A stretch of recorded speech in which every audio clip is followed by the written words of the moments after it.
Hello watch fans out there, welcome to a new video, finally, the next video. And today I want to test your knowledge. I want to test if you are a real watch enthusiast like me. And for that I have here 6 facts for you to test how good of a watch enthusiast are you. So track how many of these facts do you got, and at the end I want to know from you how many of these 6 watch facts do you have right and how many you did not have right. Because if you know them, congrats, you are the biggest watch snob there is. But if you don't, I think you need to educate yourself again. So without further ado, let's sit comfortably in the chair and hear if you are a real watch enthusiast. So let's get started.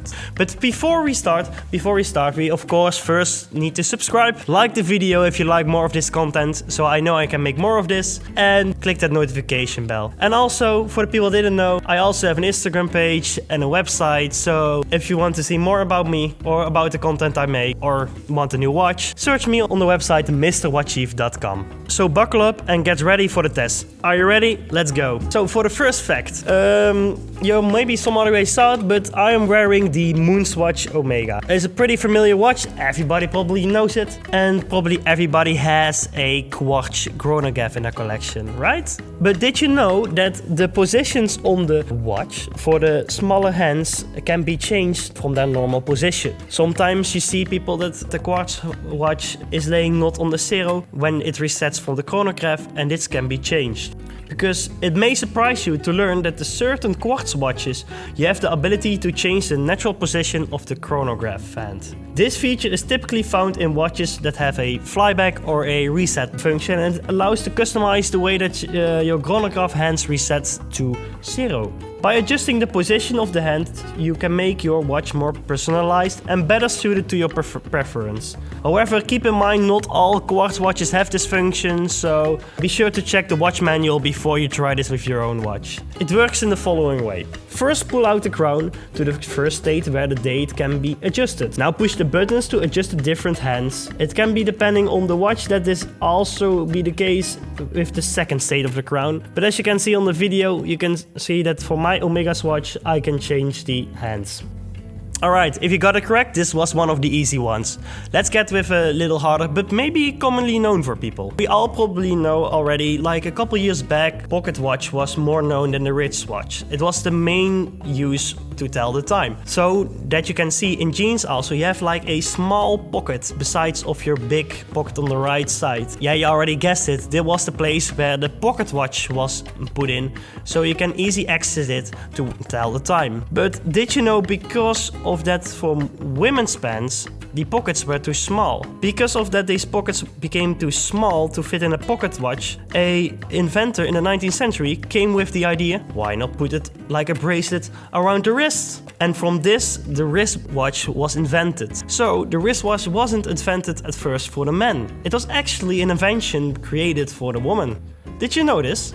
Alright, that's where 2 watch facts done. Now we go to this third one. And the third one is about Switch watchmaking. We all know the famous Switch watchmaking, the community where all the famous timepieces are coming from. But do you know what the origin is for Switch watchmaking? I've already got displayed some of these famous watch brands, but how did it all start? The industry roots back to the 16th century by the famous theologist called Jean Calvin. Jean Calvin banned in the Geneva community the art of jewelry making. This was because he was very Protestant, and because of the Protestants didn't want to participate in joy because of their beliefs, goldsmiths and jewelerists were banned in doing jewelry making. So instead of jewelry making, they went on another path, which is watchmaking. During the years, they developed their skills, they became better, and as soon as you know it, we got this famous Switch market that we know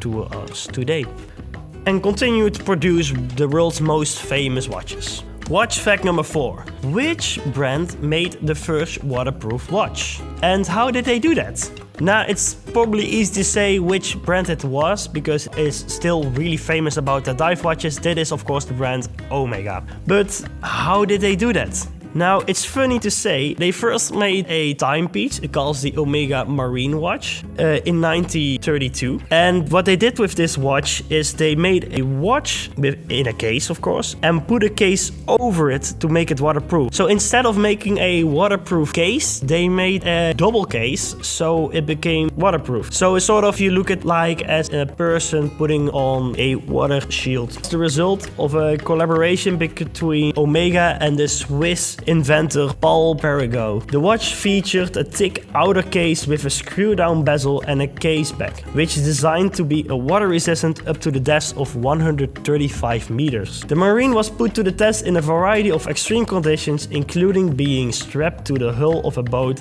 and submerged in the water for hours at a time. The watch passed the test in flying colors, cementing its reputation as a reliable and durable timepiece. Today, the Omega Moon is considered to be one of the true iconics in watches history. Alright, 4 facts down. Do you still got all 4 right? Or are you already struggling with getting everything correct?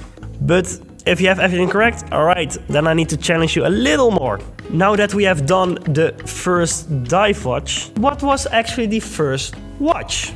This question can be asked to Peter Handlein, a German locksmith and inventor, because the first watch was made by him in the 16th century. Because in the 16th century, we have to think about a world where timepieces like clocks were still very expensive for the personal use and were only displayed at churches and famous buildings. Peter Handlein here saw an opportunity to make these amazing watches being portable, so that like the luxuriously high-class people can wear the time with them and know how late it is every time of the day. Wow, what convenient! And try to invent a new clock that was much smaller, so that the spring drive was in a scale that could be portable. And he made some miniature prototypes. Eventually he finished his project and had a spring drive that was capable to be fit in a small compartment. Yeah, small. We're talking about this big. But for that time that was already pretty small. And how do you think he would fit this spring drive? No, it isn't in a wristwatch or a pocket watch. The first watch was made in a perfume holder. It's called also the Nuremberg egg. You can also search up, but I also have a picture over here.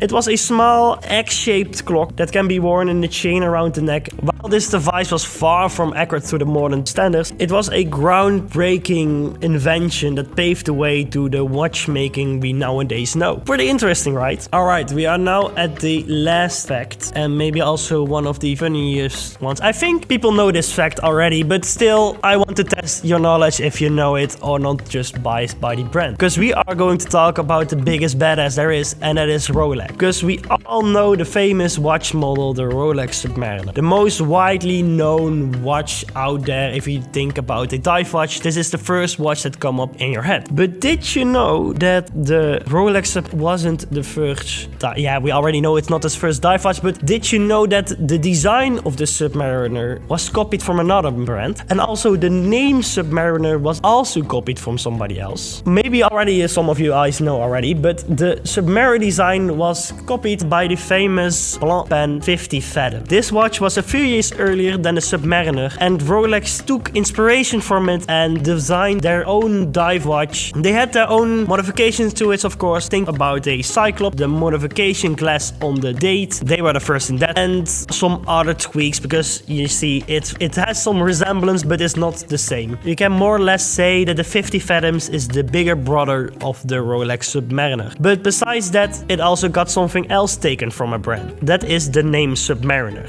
Did you know that the name Submariner was not created by Rolex? It was created by a much smaller watch company called Brook & Sons. But they forgot to patent the name, so Rolex took advantage from this and took the name before it became patented. Because of this iconic timepiece that we now know is called Rolex Submariner and not called something else like Rolex boat.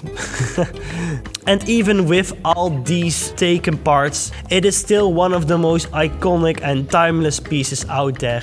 So you can give Rolex them credit on their watch, because it is just a really cool watch to look at. And this was a wrap. These were the 6 watch facts to test if you were a real watch enthusiast. Did you call them alright? Be honest with me. Drop now down in the comments if you got them alright or how many you got right. And also give me a watch fact. Let's test me if I'm a real watch enthusiast. Because I also want to know if you guys know something that I don't know. Because I also want to know some eager cool facts about watches. Because they're just really cool. Why don't I want to learn about them? And even if you don't got them alright, I hope you learned something today and enjoyed this video. As already said, leave a like if you like this video and subscribe to the watch channel, because this isn't my last video. And as always, I end with a dumb watch joke, so keep on ticking guys, enjoy the day. See ya!